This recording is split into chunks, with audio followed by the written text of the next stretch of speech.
আপনি যখন কবরে চলে যাবেন, ওই কবরে বাবাও তো মাটি দিবে, চাচাও তো মাটি দিবে, ফুফাও তো মাটি দিবে, খালাও তো মাটি দিবে, মামাও তো মাটি দিবে, বন্ধুও তো মাটি দিবে। কিন্তু এই দুনিয়ার কোনো আপন মানুষ আমার সাথে কবরে যেতে রাজি হবে? আমার মাও বলবে, মালিক তোমার জিনিস তুমি নিয়ে নিয়েছো, আমি ধৈর্য ধারণ করলাম। আমার বউ বলবে, মালিক আর কিছু করার নাই, আমার স্বামীকে তোমার দরবারে কি করে দিয়েছে, হাওলা করে দিয়ে দিয়েছে। কিন্তু আমার সাথে কবরে কেউ যাইতে রাজি হবে? আজকে বাংলাদেশে কত জায়গায় মাহফিল করছি, জান দিয়ে দিবে বলে চিৎকার করে উঠে, কিন্তু ওরা যদি বলি চল না আমার সাথে কবরে, যাবে? কিন্তু যেই কবরে কেউ যাবে না, সেই কবরে যিনি আসবেন উনি আপনার নবী, আমার নবী রহমতুল্লিল নবীর চেয়ে আপন কেউ আছে? কেন আপনি ডানে বামে দুঃখতেছেন? কেন আপনি এই দিক সেদিক দুঃখতেছেন? সেই জন্য আমি আমার তরুণকে বলবো, আমাদের মতো বক্তারে 5 নাম্বারে রাখবা, আমার নবীরে 1 নাম্বারে রাখবা। বক্তা থাকবে কয় নাম্বারে? 5 নাম্বারে। বক্তা দিবেন যে 5 নাম্বারে, নবীরে দিবেন যে কয় নাম্বারে? 1 নাম্বারে। রসুল যদি 1 নাম্বারে চলে আসতে পারে, এটার নাম ঈমান হয়ে যায়। এটার নাম কি হয়ে যায়? এখন আসেন শান্তি কার কাছে? সেজন্য দুনিয়ায় কোনো শান্তি, বাংলাদেশে শান্তি নাই, আমেরিকায় শান্তি নাই, কানাডায় শান্তি নাই, পুরা বিশ্ব বলছে শান্তি কোথায় পাবো? আল্লাহ বলেন, হুয়াল্লাযী আনজালাস সাকিনা, তিনি সেই আল্লাহ যে আল্লাহ শান্তি কি করেন? নাজিল করেন। মালিক শান্তি কোথায় নাজিল করো? জমিনে? আল্লাহ বলে না। সমুদ্রে? আল্লাহ বলে না। পাহাড়ে? আল্লাহ বলে না। রাষ্ট্রপতির বাসভবনে? আল্লাহ বলে না। প্রধানমন্ত্রীর বাংলোতে? আল্লাহ বলে না। এমপি মন্ত্রীর গাড়িতে? আল্লাহ বলে না। তো মালিক শান্তি নাজিল করো কোথায়? আল্লাহ বলে, ফি কুলুবিল মুমিনিন, যাদের কলবে ঈমান আছে আমি আল্লাহ মুমিনের কলবে শান্তি নাজিল করে থাকি। তাহলে আল্লাহ শান্তি নাজিল করে ফি কুলুবিল মুমিনিন, মুমিনের কলবে, মুমিনের কলবে, যে কলবে ঈমান আছে সেই কলবে শান্তি আছে। এখন যে শান্তি নাজিল হওয়ার পরে আমার কি বিল্ডিং 10 তলা উঠবে? আল্লাহ বলে না। আমি কি এমপি মন্ত্রী হয়ে যাব? আল্লাহ বলে না। আমি কি রাষ্ট্রপতির চেয়ারে বসবো? আল্লাহ বলে না।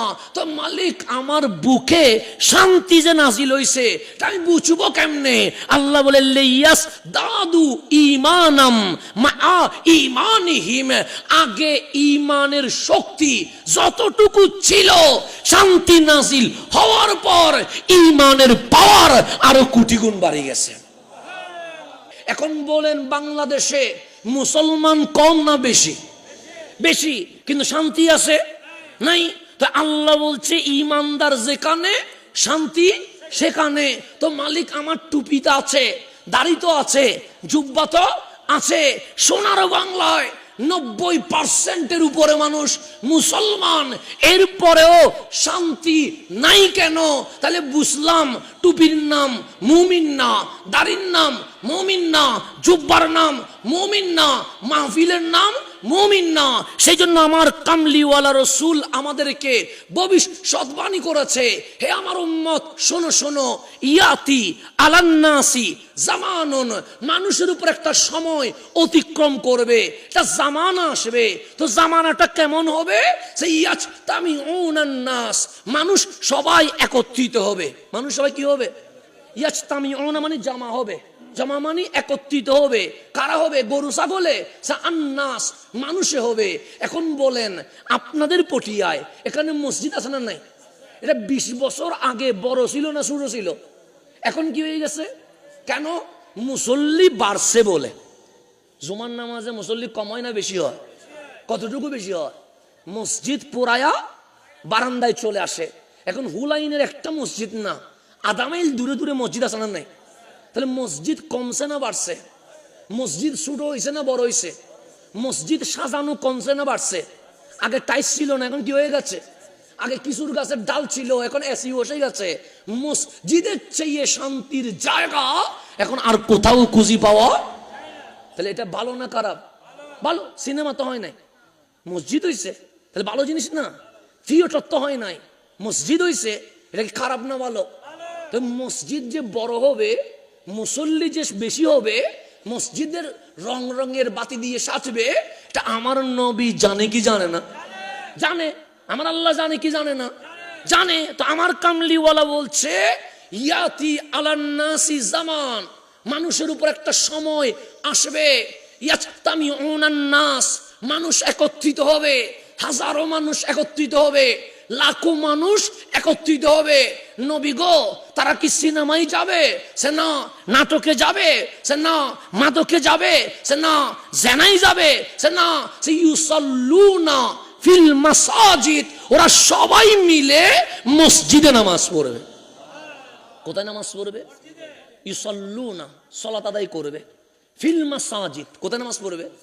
এখন বলেন মসজিদে নামাজ পড়া ভালো না খারাপ? ভালো বলেই তো মাহফিল কমিটি আমাদেরকে বলে যে একটু নামাজের উপর কি করেন। তরুণ সমাজ, যুব সমাজ নামাজ পড়তে চায় না, ওদের হৃদয় একটু নামাজের কি দেন, প্রেম দেন। এরকম আমাদের বিভিন্ন জায়গায় বলে কি বলে না? ভালো বলে তো বলে। নামাজ যদি খারাপ হইতো মাহফিল কমিটি কি বিষয় দিত? তাই নামাজ পড়া খারাপ না ভালো? ভালো। তা আমার রাসূল বলেছে ইউসাল্লুনা ফিল মাসাজিদ, সবাই মিলে নামাজ পড়বে কোথায়? তা আমরা বললাম ইয়া রাসূলুল্লাহ খুবই ভালো, কারণ মসজিদে নামাজ পড়বে। কামলিওয়ালা বলে কথা শেষ হয় নাই, কথা বাকি আছে। কি কথা? সে লাইসা ফিহিম মুমিন, এতগুলো মুসল্লির মাঝে একজন মুমিনও খুঁজে পাওয়া যাবে না। তাহলে খতিবেরও ঈমান নাই, ইমামেরও ঈমান নাই, মুয়াজ্জিনেরও ঈমান নাই, মসজিদ কমিটিরও ঈমান নাই, মুসল্লিরও ঈমান নাই। এটা কে বলতেছে?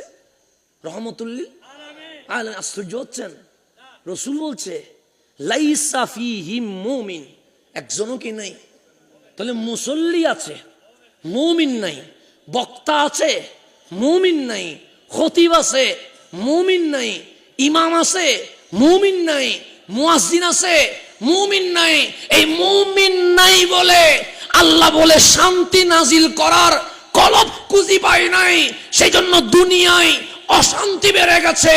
আজকে যদি আবার তোমরা মুমিন হয়ে যাও, আমি আল্লাহ আজকে থেকে আবার শান্তি নাজিল করা শুরু করে দিব।